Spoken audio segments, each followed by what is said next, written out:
Programming paradigms. Paradigm refers to a way of organizing thoughts. Programming paradigm in particular refers to basic structuring of thoughts underlying the programming activity. Therefore, basic programming paradigms, namely imperative, functional, object-oriented, and logical paradigms. Lesson objectives. By the end of this lesson, the learner should know or state and describe major programming paradigms, discuss the structured programming paradigm. We start with imperative. Imperative paradigm. Programming involves ordered steps for solving a problem, or procedural programming, or sometimes called procedural programming. Computations are performed through a guided sequence, steps in which these variables are referred or changed. The order of the steps is crucial because a given step will have different consequences depending on the current value of variables when the step is executed. So programming is done based on digital hardware technology and ideas of von Neumann. It involves incremental change of the program states as a function of time. Execution of computational steps, that is commands in an order governed by control structures, similar to description of everyday routines such as food recipe and car repair. The natural obstruction is a procedure. Advantages of this paradigm: there are minimal programming steps for solving a problem. Number two, programming or proving the validity of a given program is simple. Have low memory utilization, then they're relatively efficient, and the last one is the most common form of programming in use today. Another disadvantages, we talk about difficulty of reasoning about program. Number two, difficulty of parallelism. Another one is it tends to be relatively low level, can't be used in high level programming.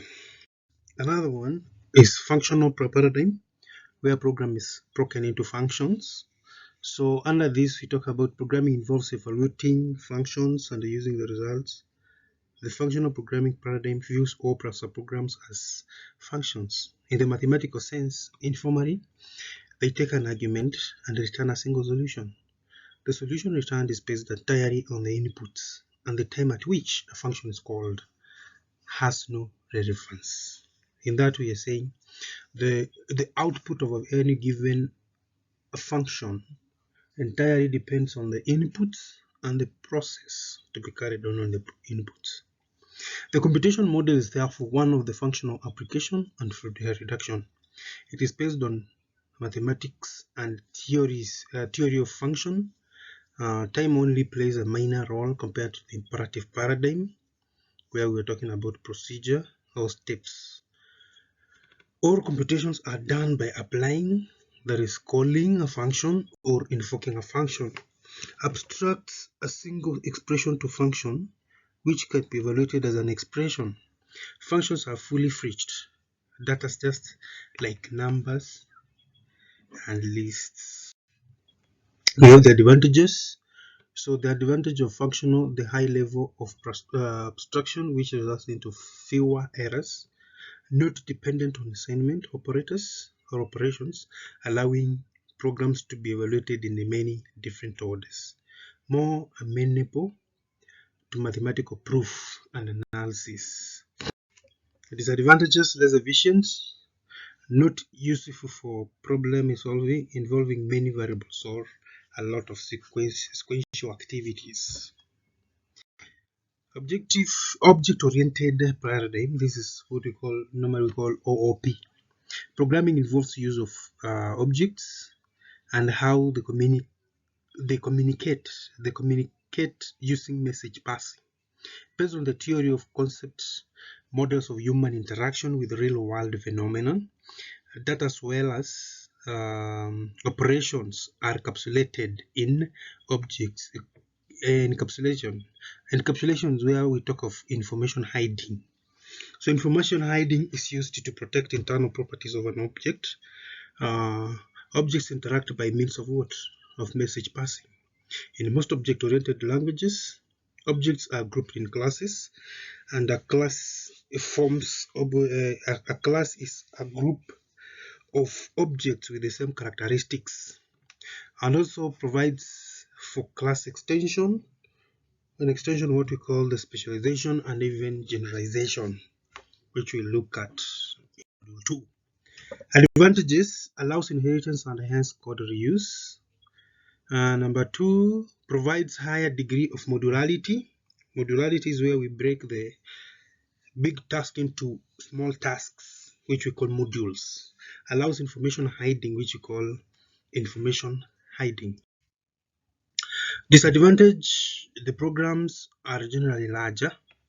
The speed of execution is relatively lower because of increased modularity and size, as well as since object-oriented programming is of high-level language, there's more conversion than in low-level language where conversion is not needed.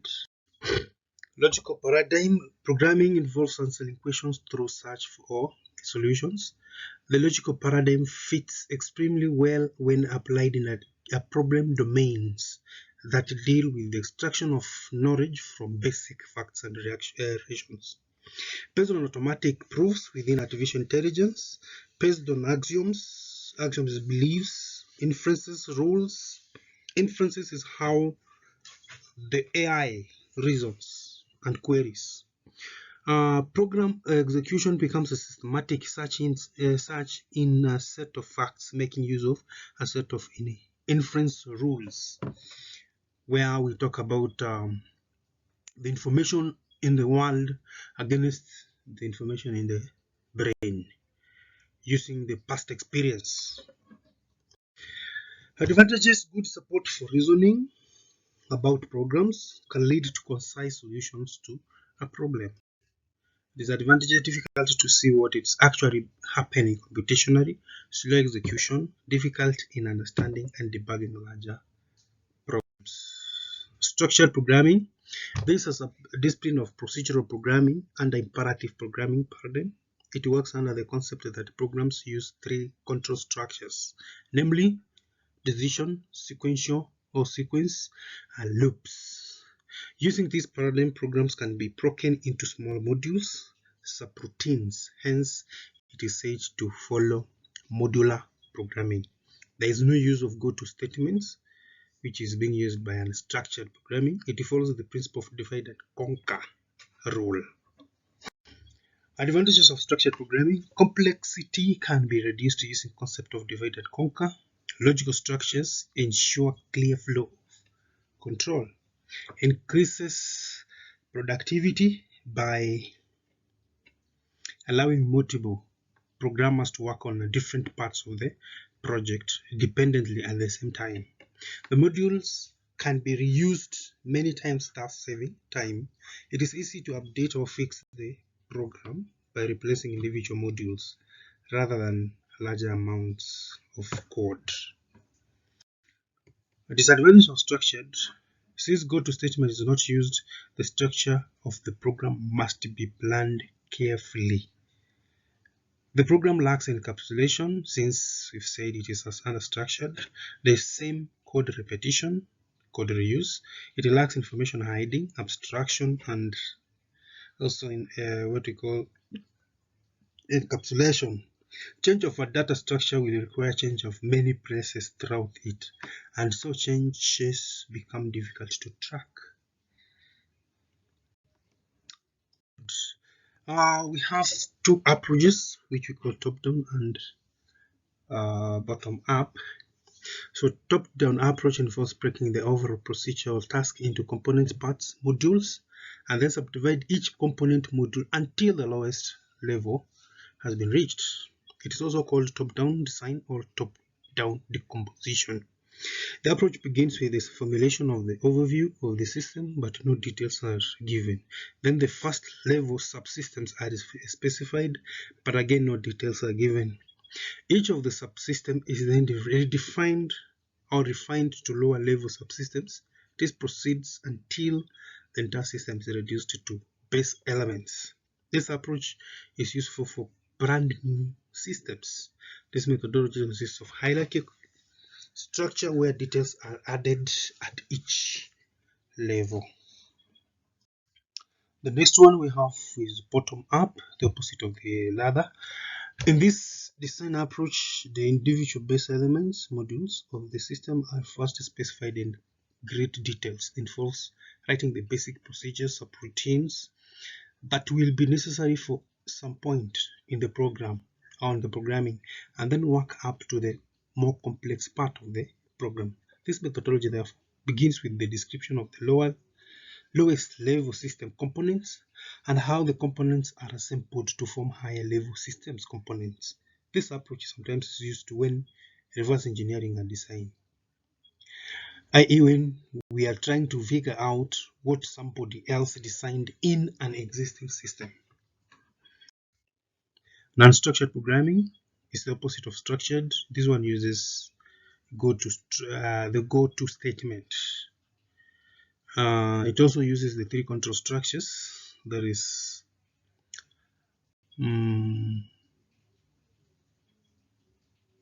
loop, sequential, and decision.